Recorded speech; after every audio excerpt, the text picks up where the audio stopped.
Assalamualaikum warahmatullahi wabarakatuh. Selamat datang kembali di ISK Podcast. Kali ini bersama saya Fariha. Dan pada kesempatan saat ini saya sudah ditemani oleh narasumber yang spesial dari Rumah Sakit Islam Sunan Kudus, Dr. Solomon Putra, spesialis penyakit dalam. Mungkin bisa memperkenalkan diri terlebih dahulu. Ya, Assalamualaikum warahmatullahi wabarakatuh. Perkenalkan, saya Solomon Putra. Saya salah satu dokter spesialis penyakit dalam yang ada di Rumah Sakit Islam Sunan Kudus. Baik Pak Dokter, sekarang ini kan diabetes menjadi penyakit yang sering kita temui ya di lingkungan sekitar, baik dari keluarga maupun di lingkungan masyarakat. Apalagi sekarang ini kan marak sekali ya minuman-minuman kekinian seperti boba, Thai tea, brown sugar atau cheese tea gitu. Nah, diabetes itu tuh apa sih Pak? Mungkin bisa dijelaskan sedikit? Ya, makasih.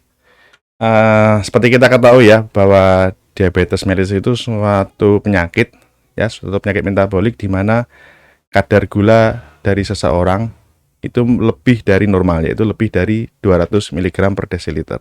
200 mg Lebih per dari desiliter. 200 mg per desiliter. Oke, berarti kalau lebih dari 200 itu udah termasuk diabetes seperti itu ya? Nah, itu sudah termasuk kriteria hiperglikemi. Ada kriteria-kriteria tertentu ya. Misalnya dia ada riwayat keluarga, terus dia dicek dengan gula darah puasa dan 2 jam setelah makan yang lebih dari normal.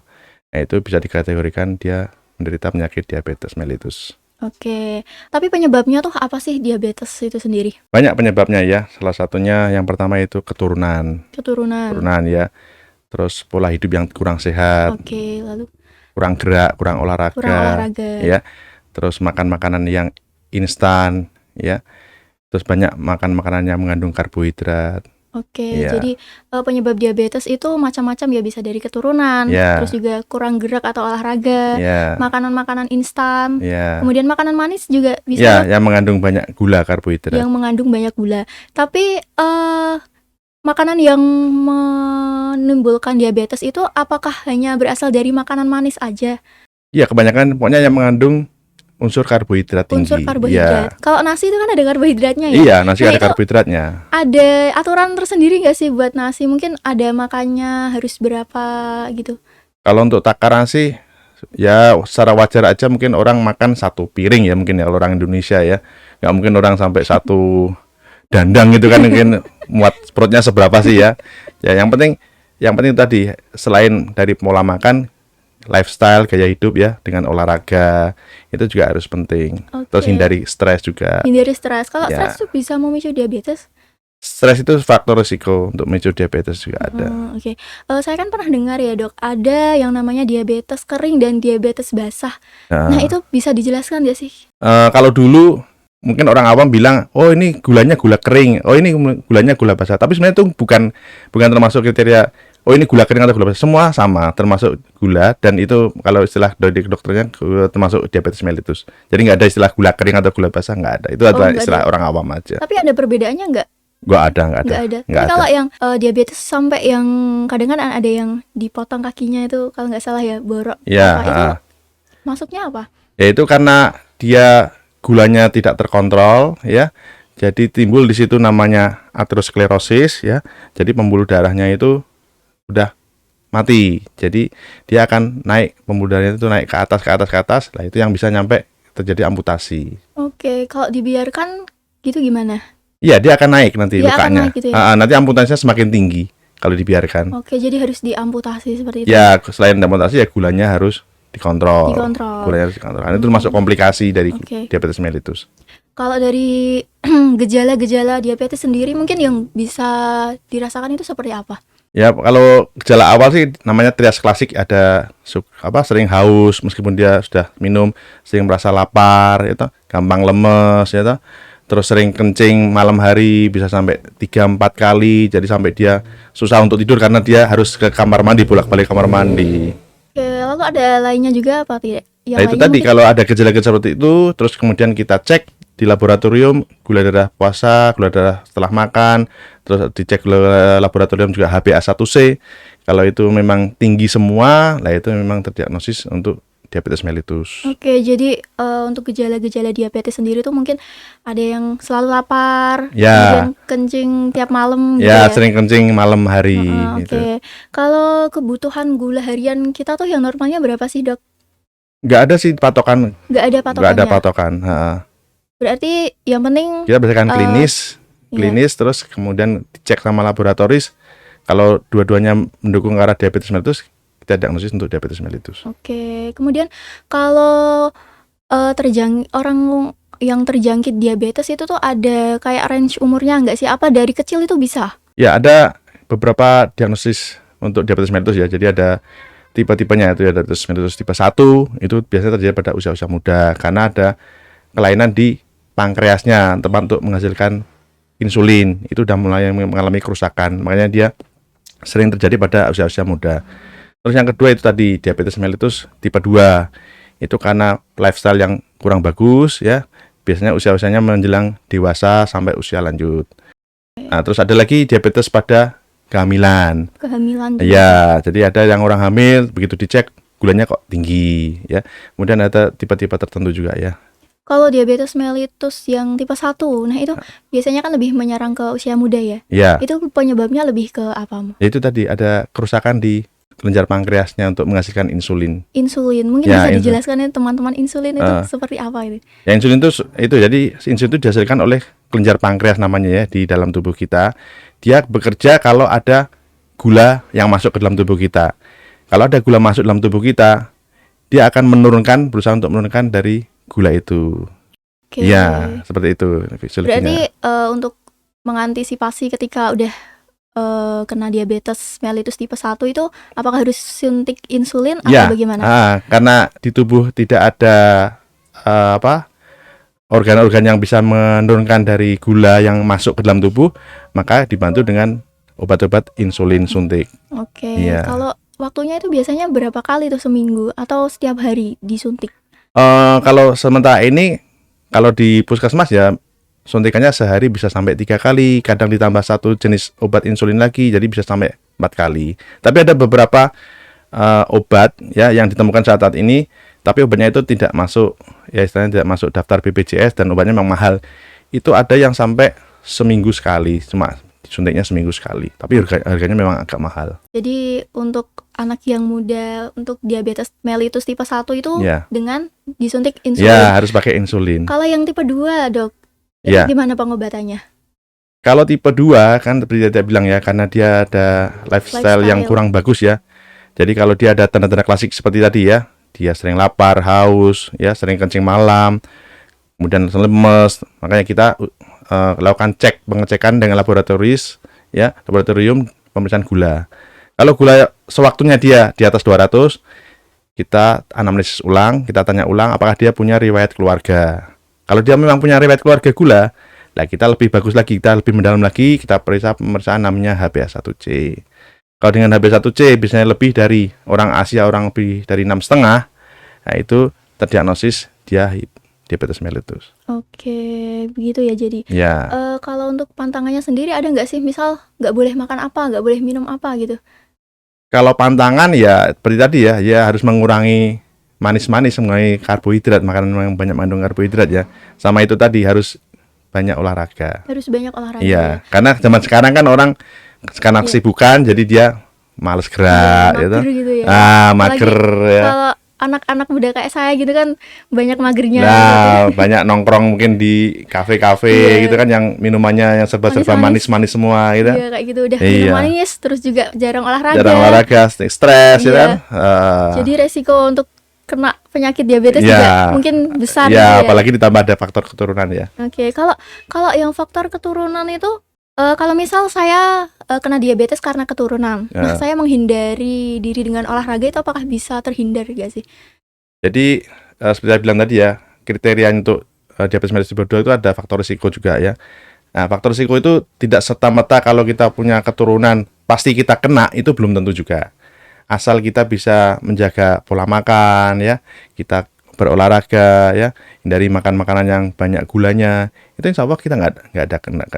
Tapi kalau kita tidak bisa menghindari hal-hal yang seperti itu mungkin kenanya diabetes mellitus kita lebih awal. meskipun diabetes itu penyakit yang bisa menurun, Ya, tapi kalau misal kita lifestyle-nya baik ya juga bisa lifestyle baik, terhindar bisa dari resiko seperti itu ya. dihindari.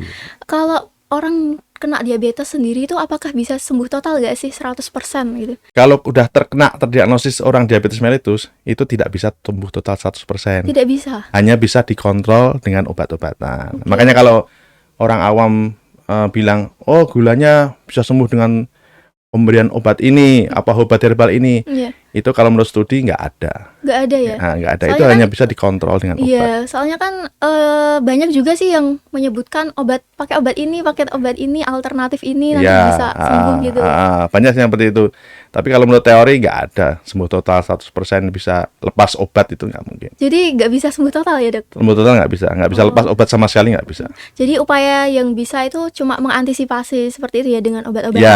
Ya, dengan obat-obatan, dengan pola makan yang benar, olahraga yang teratur, itu insya Allah gulanya terkontrol. Kalau gula terkontrol, komplikasi insya Allah tidak terjadi. Oke, kalau komplikasi itu biasanya penyebabnya karena apa? Karena Karena gulanya tidak terkontrol. tidak terkontrol gitu. Ya, karena biasanya kan komplikasi itu kan terjadi orang sebelum merasakan gejala-gejala gula, belum diagnosis gula, itu komplikasi sebenarnya sudah berjalan. Oke, kalau Jadi orang terdiagnosis gula, itu sebenarnya perjalanan penyakit gulanya itu 7 tahun sebelumnya sudah ada. oh seperti itu ya. Iya, makanya istilahnya kalau orang mengatakan terlambat sebenarnya, kalau sudah terdiagnosis gula itu sebenarnya sudah terlambat. Dan komplikasi itu bisa menyebabkan kematian ya bahkan. Iya, kan namanya komplikasi kalau gula itu ada dua, ya jadi pembuluh darah besar sama pembuluh darah kecil ya. Kalau pembuluh darah kecil itu mengenai mata dulu, bisa kabur ya, gangguan penglihatan. Nanti kalau gulanya masih belum terkontrol lagi, nanti kena ke saraf, bisa kesemutan, keringingen tangan-tangannya. Terus nanti kalau masih belum terkendali lagi, bisa kena ke ginjal sampai kena ke cuci darah. Itu kalau pembuluh darah kecil. Kalau pembuluh darah besar bisa kena ke stroke, pembuluh darah stroke ya, pembuluh darah otak bisa kena ke jantung. Oh, Itu untuk pembuluh sampai darah besarnya. seperti itu ya. Iya, jadi orang merasa kalau orang normal kalau ada gejala jantung dia akan merasakan nyeri dada. Tapi kalau orang-orang penderita diabetes yang lama yang udah berkomplikasi, dia tidak akan merasakan lagi, tahu-tahu nanti sudah anfal. Iya, udah anfal ya, udah Udah. terlambat penanganannya. Jadi seperti itu ya untuk mulai dari mata, saraf, Ya, ginjal, urutannya jantung mata, sampai saraf, ginjal untuk yang pembuluh darah kecilnya. nanti mungkin kalau tidak terkontrol lagi bisa meninggal seperti Iya, itu ya. betul. Kalau sekarang kan Dok banyak makanan-makanan mungkin yang produk pengganti gula kayak yang di pasaran itu kan ada kan produk pengganti gula itu gimana? Apakah Ya. efektif bisa menurunkan gula darah atau bagaimana? Kalau orang yang terbiasa minum manis ya, kan kalau di pasaran kan untuk pengganti gula kita menggunakan gula jagung, Gula Istilahnya kalau jagung, iya. pakai boleh kita ngomong merek gula Tropicana. Iya. Nah, itu memang manis tapi kandungan karbohidratnya dikurangi. Tapi kalau menurut saya sebaiknya kalau untuk penderita gula ya bisa mungkin ya kita hindari sama sekali gula. Paling hanya kalau perlu-perlu aja sedikit lah. Tapi kalau sebenarnya kalau untuk penderita diabetes sebenarnya lebih baiknya jangan pakai gula-gula gitu. Oke, jangan makan mending atau manis, minuman yang berbau gula gitu. Iya.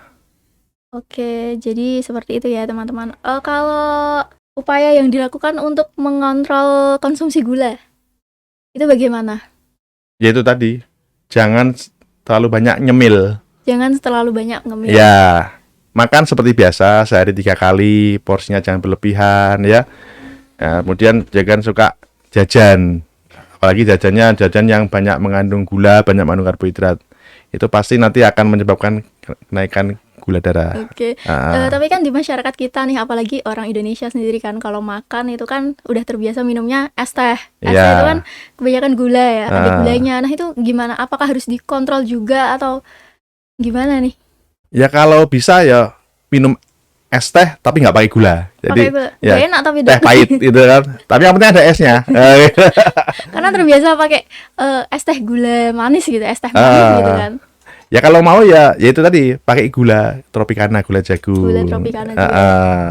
Itu kadar gulanya kan nggak terlalu tinggi. Iya. Terus juga banyak juga yang misal makanan double karbo, misal makan mie instan, makan mie sama nasi. Ya, itu namanya double karbo. Ya. Itu juga harusnya nggak boleh ya. Nggak boleh.